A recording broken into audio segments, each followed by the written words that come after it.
നബി സല്ലല്ലാഹു അലൈഹി വസല്ലമ തങ്ങളുടെ പിതൃവ്യന്മാരിൽ ഒരാളാണ് അബ്ദുൽ മുത്തലിബ് മകൻ ഹംസ റളിയല്ലാഹു അൻഹു. അദ്ദേഹം ഈ കോലാഹലങ്ങളിലൊന്നും ഇടപെടാതെ മാറി നിൽക്കുകയായിരുന്നു. ഖുറൈശി പ്രമാണിമാർക്കിടയിൽ പ്രമുഖ സ്ഥാനമുള്ള ആളായിരുന്നു അദ്ദേഹം. ഒരു ദിവസം വേട്ടക്ക് പോയി വന്നപ്പോൾ കേട്ടു, തൻ്റെ പിതൃവ്യപുത്രൻ മുഹമ്മദിനെ അബൂജഹൽ വല്ലാതെ അപമാനിച്ചുവെന്ന്.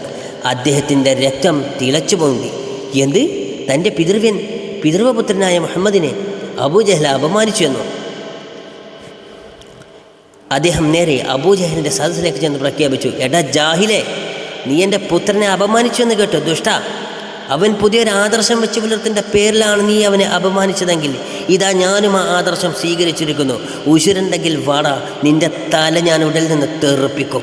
ഇത് ഹംസയാണ് പറയുന്നത്. തുടർന്ന് ഹംസ റളിയല്ലാഹു അൻഹു ചൊരിഞ്ഞ ശകാര വാക്കുകൾക്ക് ഒരക്ഷരം മറുപടി പറയാതെ അബൂജഹൽ തല താഴ്ത്തി ഇരുന്നതേയുള്ളൂ.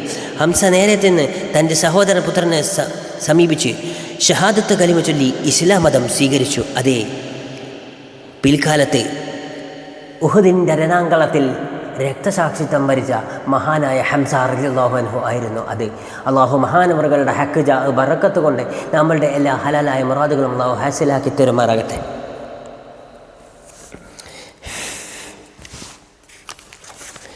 മാത്രമല്ല, അതുവരെ കഅബയിൽ ചെന്ന് പരസ്യമായി നിസ്കരിക്കാൻ ഭയന്ന നബി സല്ലല്ലാഹു അലൈഹി വസല്ലമ തങ്ങളെയും നബി സല്ലല്ലാഹു അനുയായികളെയും ഹംസ റളിയല്ലാഹു അൻഹു നിർബന്ധിച്ച് കഅബയിലേക്ക് കൊണ്ടുപോയി അബൂജഹലിൻ്റെയും കൂട്ടരുടെയും മുമ്പിൽ വെച്ച് കഅബ ഷരീഫിനോട് തൊട്ടുരുമിക്കൊണ്ട് അവർ പരസ്യമായി നിസ്കരിക്കുകയും ചെയ്തു. ആരും ഒന്നും ചെയ്തില്ല. അവർ നടുങ്ങിപ്പോയി. കാരണമെന്താണ്? അതെ, ഹംസ ധീരനായ വീരശൂര പരാക്രമിയായ അതേ അസദുള്ള എന്ന് ലോകം അറിയപ്പെട്ട മഹാനായ ഹംസത്തുൽ കറാർ അതേ ബദറിൻ്റെ രണാങ്കളത്തിൽ അള്ളാഹുവിൻ്റെ റസൂലിൻ്റെ ഹബീബ് മുത്ത് നബി സല്ലല്ലാഹു അലൈഹി വസല്ലമ തങ്ങളും സഹാബത്തും കെട്ടിപ്പടുത്ത ഹൗദ് പൊളിക്കാൻ വന്ന അതേ അസ്വദിൻ്റെ തല തെറിപ്പിച്ച രണവീരൻ.